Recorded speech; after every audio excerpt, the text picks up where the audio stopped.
Good morning students, welcome to YouTube platform of Bansal academy.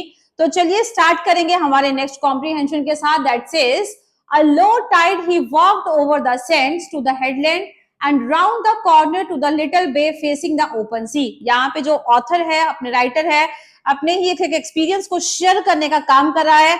As low tide, जैसे कि हल्की हल्की, जहां पे जैसे बोले जाते हैं टाइड्स है, बहुत हल्की हल्की है, तो ही वॉक्ड ओवर द सैंड। तो जैसे ही समुद्र की लहरें बहुत हल्की होंगी, हम लोग सैंड पे चलने का काम करते हैं। To the headland and round the corner to the little bay facing the open sea. Open sea, खुले समुद्र को बहुत अच्छे से फेस कर रहे हैं। It was inaccessible bye boat. ये सारा का सारा नजारा असेस करना बोट के थ्रू थोड़ा सा मुश्किल हो जाता है, because seems of rock jutted out and current swirled around them treacherously। तो यहाँ पे अपने ही फीलिंग्स के बारे में बताया गया। But you could walk there, लेकिन आप वहां पे वॉक कर सकते हैं। If you choose one of the lowest ebb tides, अगर आप लोगों की बीच की सिलेक्शन अच्छी हो, वहां पे मैंने लो एबटाइड्स को सिलेक्ट किया। That receded a very long way, जो बहुत लंबे समय तक चलती हैं।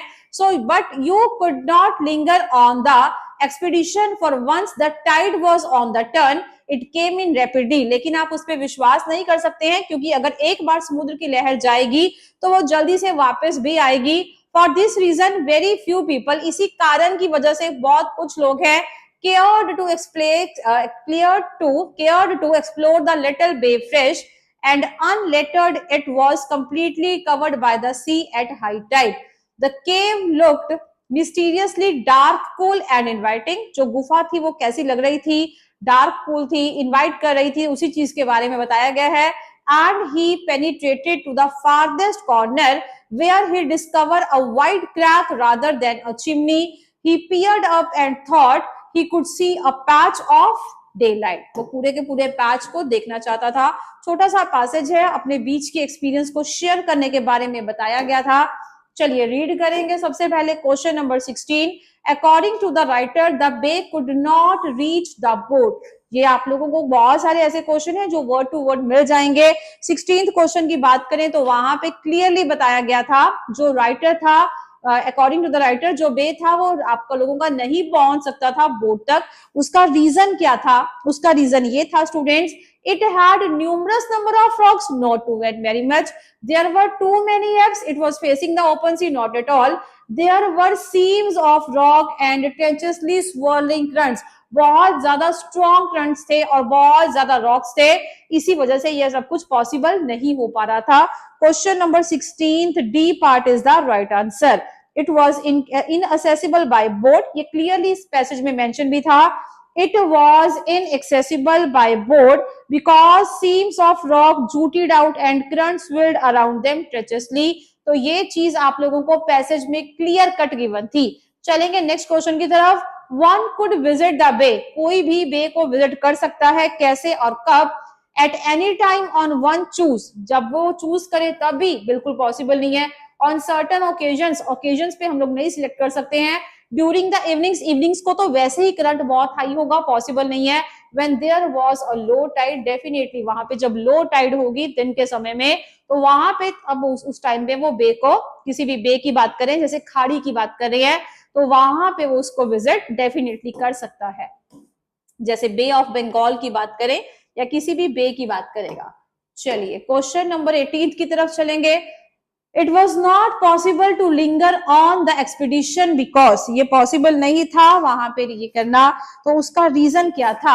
18th क्वेश्चन आप लोग चेक करेंगे। The tide turned sprightly, the tide turned at once, the water loose rapidly या water rushed with great force। तो यहाँ पे क्लियरली बताया गया था, but you could not linger on the expedition for once the tide was on the on, it came in rapidly। तो यहाँ पे rapidly आएगा तो यहाँ पे sprightly यूज किया जाएगा जब भी कोई वेव बहुत तेजी से आएगी, टाइड बहुत तेजी से आएगी।